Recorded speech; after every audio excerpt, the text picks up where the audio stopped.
तुम्हें कितनी बार बताया है, मेरे तैयार होने से पहले मेरा नाश्ता तैयार हो जाना चाहिए। शादी के 25 सालों बाद भी मुझे क्यों बार बार एक ही बात बतानी पड़ती है? लता, तुम्हें क्या है? तुम तो आराम से घर पर रहोगी, मुझे काम पर जाना पड़ता है। तुम हो कि हमेशा बेवकूफों जैसी हरकत करती हो। अगर तुम ये जानबूझकर करती हो तो याद रखना, मुझसे बुरा कोई नहीं होगा। आज भी प्रशांत का पारा चढ़ा हुआ था। इन कटु शब्दों में अपना गुस्सा उतारते हुए गीला तौलिया कुर्सी पर फेंकते हुए प्रशांत गुस्से से लता की तरफ देखने लगा।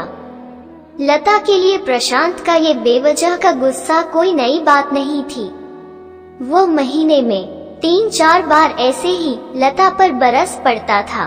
पहले पहले लता उसका विरोध किया करती थी, लेकिन जब कई सालों तक प्रशांत में कोई बदलाव नहीं दिखा तो लता ने खुद को ही बदल दिया।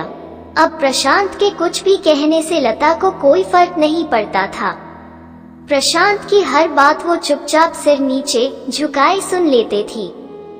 शादी के पहले 5 साल तक लता ने पूरी कोशिश की थी कि प्रशांत को बदला जाए, लेकिन फालतू का गुस्सा करना और बाद में लता को भला बुरा कहना, यह मानो जैसे उसकी आदत बन गई थी।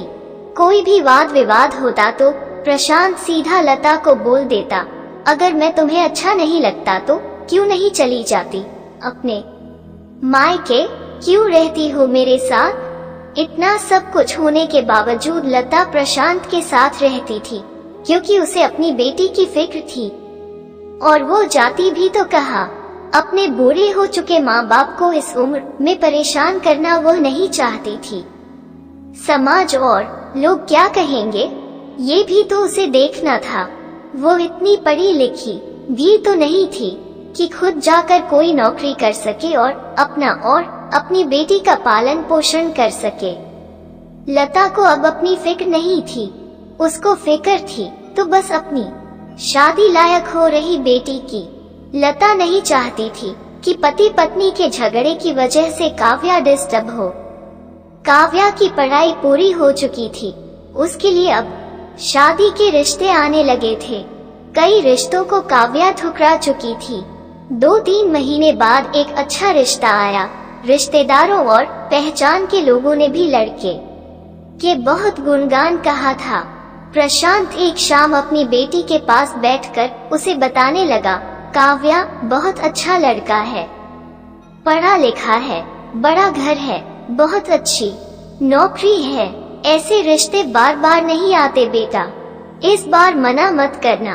काव्या अपने पिता से ज्यादा बात नहीं करती थी। शायद डरती थी या शायद नफरत करती थी, लेकिन आज वो अपनी पूरी हिम्मत इकट्ठा कर बोली, मुझे अभी शादी नहीं करनी है पापा, मैं नौकरी करना चाहती हूँ, खुद अपने पैरों पर खड़ी होना चाहती हूँ। हाँ तो उसमें क्या बड़ी बात है? मैंने लड़के से बात की है, वो तुम्हें किसी बात के लिए नहीं रोकेगा। तुम शादी के बाद भी नौकरी कर सकती हो, वह तुम्हें नौकरी के लिए परमिशन दे देगा। प्रशांत बोला, मेरा नौकरी करना या न करना उसकी परमिशन पर क्यों डिपेंड रहेगा पापा? काव्या ने पूछा, मैं कह रहा हूँ ना, तुम्हें किसी भी चीज की कमी नहीं होगी वहाँ। ऐसे रिश्ते बार बार नहीं आते, इसे ठुकरा मत, बहुत खुश रहोगी तुम वहाँ। प्रशांत बोला, पापा क्या मैं उतनी ही खुश रहूंगी जितनी मम्मी इस घर में खुश है? काव्या ने तंज कसते हुए कहा, आज तुम्हारी जबान कुछ ज्यादा नहीं चल रही है। प्रशांत गुस्से से आंखें बड़ी करते हुए बोला, पापा मुझे शादी ही नहीं करनी है, क्योंकि शादी के बाद अगर वो लड़का आपके जैसा निकला तो मैं क्या करूंगी? मुझे आपके जैसा जीवन साथी नहीं चाहिए जो बिना बात के मुझ पर हमेशा चिल्लाए। मुझे कुछ भी अपनी पसंद का लेना हो तो 10 बार सोचना पड़े, कहीं वो नाराज ना हो जाए। मेरी तबीयत कैसी भी हो उसे परवाह ना हो, रोटी थोड़ी सी मोटी बन जाए तो घर सर पर उठा ले, उसकी चेकबुक ना मिले तो भी मेरा ही दोष निकाले और हर छोटी मोटी बात पर मुझे मायके जाने के लिए कहे। काव्या ने अपना दिल खाली करते हुए पापा से सब कह दिया। प्रशांत का गुस्सा 7वें आसमान पर था, लेकिन उसके मुंह से एक भी शब्द नहीं फूट रहा था। वो काव्या की बातें सुन रहा था।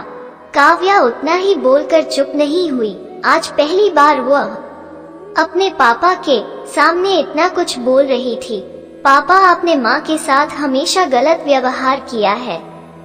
आप अपने ऑफिस का गुस्सा बिना सोचे समझे माँ पर उतार देते हैं। कभी इस बात की परवाह भी नहीं करते कि उन्हें कैसा लगता होगा। आपकी बातें सुन सुन माँ ने अपना स्वाभिमान खो दिया। प्रशांत आज पहली बार अपने किए बर्तावों को महसूस कर पा रहा था। वो इतना ही बोल पाया, जो तुम्हारा मन है वो करो, मैं तो इतना बुरा हूं ना। काव्या ने प्रशांत का हाथ पकड़ा और बोली, पापा, मुझे सिर्फ एक सवाल का जवाब दे दो। क्या आप चाहेंगे कि मेरा पति आपके जैसा हो? अगर आपका जवाब हाँ है तो कर दीजिए, तो मुझे आत्मनिर्भर बनने दीजिए। प्रशांत कुछ भी ना बोल पाया और वहां से चुपचाप बाहर चला गया। आज उसे लता के सामने जाने में शर्म आ रही थी। चलते चलते उसकी आंखों से आंसू बह रहे थे। प्रशांत ने आज से अपने आप को बदलने का निश्चय किया। अगले दिन से लता ने अपने पति में काफी बदलाव देखा। वो सोचने लगी कि जो हिम्मत काव्या ने दिखाई है, वो हिम्मत अगर मैं पहले ही दिखा देती तो शायद आज परिस्थिति कुछ और होती। अब काव्या पढ़ लिखकर अच्छी नौकरी करने लगी थी और 3 साल बाद उसके लिए एक अच्छा रिश्ता आया और उसकी विदाई पर प्रशांत बोला, बेटा तू हमेशा खुश रहेगी क्योंकि तेरा पति तेरे बाप जैसा नहीं है। प्रशांत की यह बात सुनकर लता और काव्या की आंखों से आंसू बहने लगे। दोस्तों, हमारे समाज में औरतों को भले ही देवी का दर्जा दिया जाता है, लेकिन वो स्वतंत्रता नहीं दी जाती जो उन्हें देनी चाहिए। उन्हें बचपन से ही बताया जाता है कि वो पराया धन है।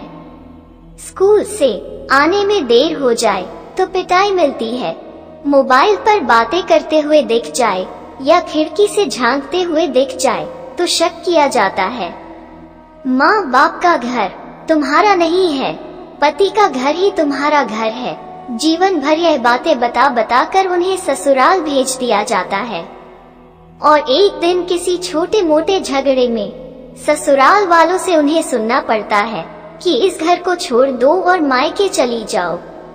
अब आप ही बताओ दोस्तों, ऐसी स्त्रियों का सच्चा घर कौन सा है?